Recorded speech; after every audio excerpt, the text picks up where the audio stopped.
Hello good morning student of 10th class.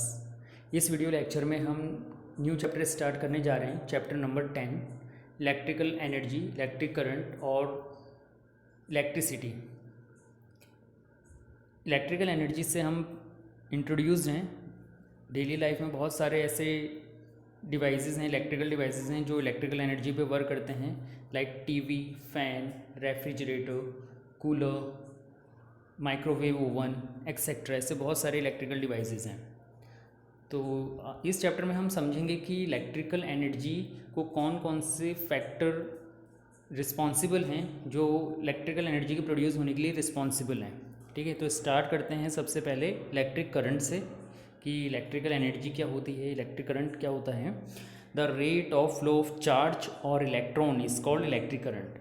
इस definition से हमें क्या पता पड़ा कि इलेक्ट्रॉन और चार्ज के फ्लो होने की रेट को इलेक्ट्रिकल एनर्जी कहा जाता है। मतलब इससे हमें यह पता पड़ा कि इलेक्ट्रिकल एनर्जी प्रोड्यूस किससे होती है, चार्ज के फ्लो होने से या इलेक्ट्रॉन्स के फ्लो होने से। जब इलेक्ट्रॉन फ्लो करते हैं या चार्ज फ्लो करते हैं तो इलेक्ट्रिकल एनर्जी प्रोड्यूस होती है। फॉर एग्जांपल, हमारी बॉडी में ब्लड का सर्कुलेशन होता है up to down, down to up, दोनों डायरेक्शन में होता है। तो ये क्यों हो पाता है, ये इसलिए पॉसिबल है क्योंकि ब्लड में आयंस का फ्लो होता है।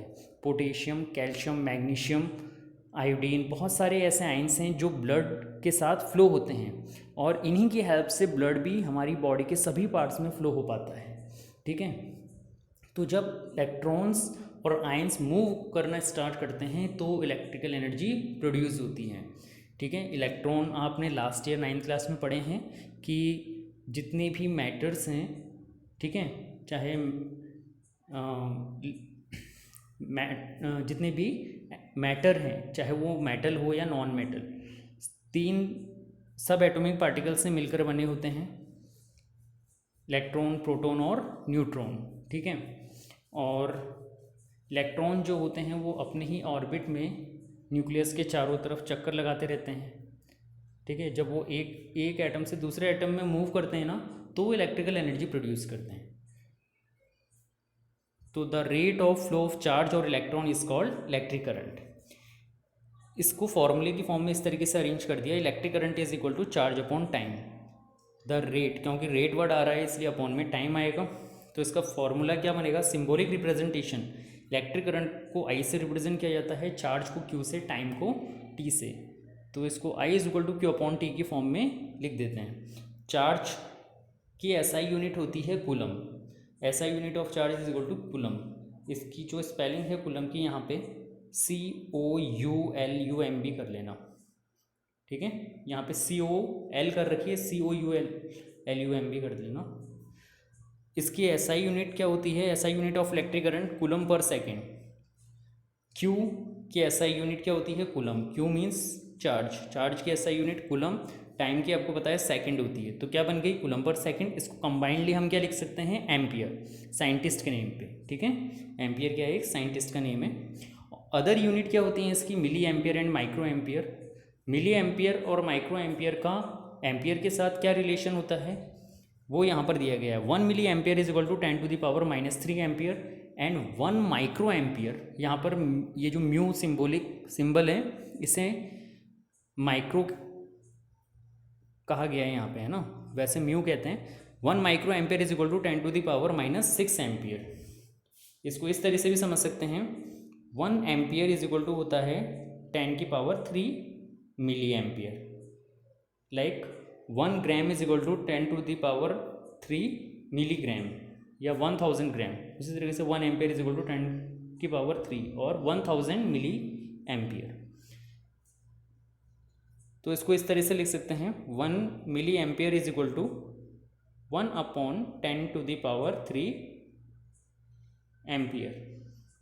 ठीक है, और इस 1/10⁻³ को इस तरीके से लिख सकते हैं, 1 milli ampere is equal to, ये 10⁻³ को अगर हम ऊपर ले जाएं तो ये हो जाएगा 10⁻³ एम्पियर। तो इसको 10⁻³ लिख सकते हैं। ठीक है, तो 1 milli ampere is equal to होता है 10⁻³ एम्पियर। इसी तरीके से 1 ampere is equal to 10⁻⁻6 micro ampere भी होता है, और उसको इस तरह से अरेंज कर दिया, 1 micro ampere is equal to 10⁻⁻6 ampere. 1 ampere की डेफिनेशन इंपॉर्टेंट है, एग्जाम में पूछ ली जाती है।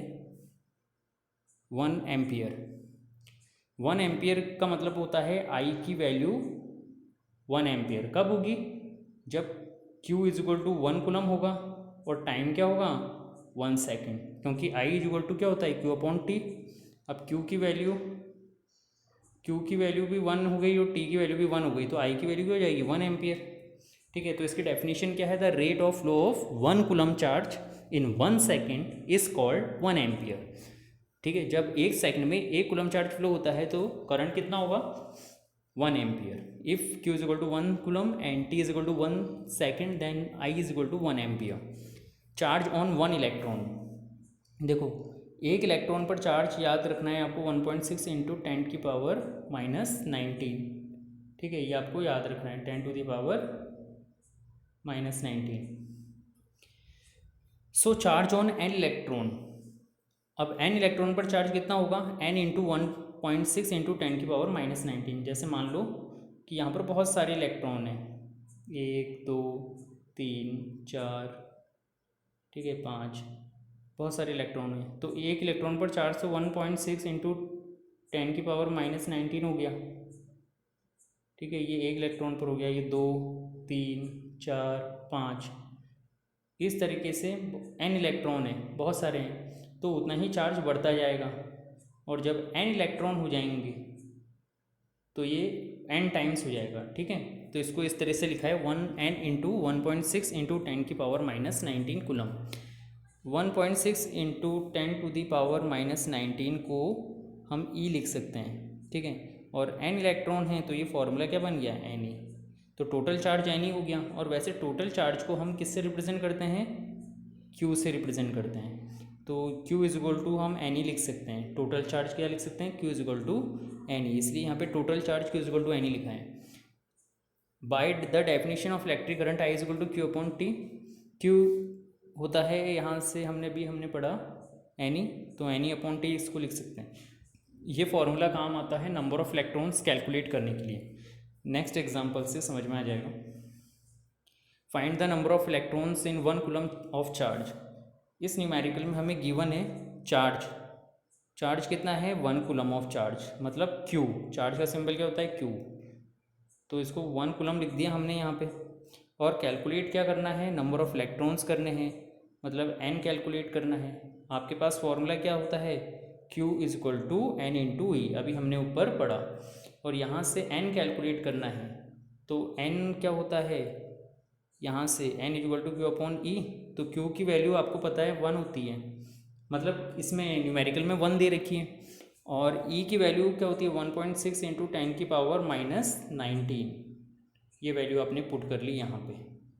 ठीक है, अब यहाँ पे 1.6 का जब पॉइंट हटाया तो यहाँ पर आ गया 10, और ये जो 10⁻⁻19 है, इसको जब हम ऊपर लेके गए तो ये हो गया 10 इंटू 10⁻19/16, तो इसको इस तरीके से लिख दिया n is equal to 10/16 into 10⁻⁻19। ये सॉरी, ये माइनस हट जाएगा, यहाँ पे माइनस नहीं आएगा, केवल 19 आएगा। ठीक है, क्योंकि ये नीचे का 19 ऊपर चला गया तो ये पॉजिटिव हो गया। अब इसको सॉल्व करेंगे तो 2 5 या 10, 2 8 या 16, तो n की वैल्यू क्या हो गई आपके पास यहाँ से 5/8।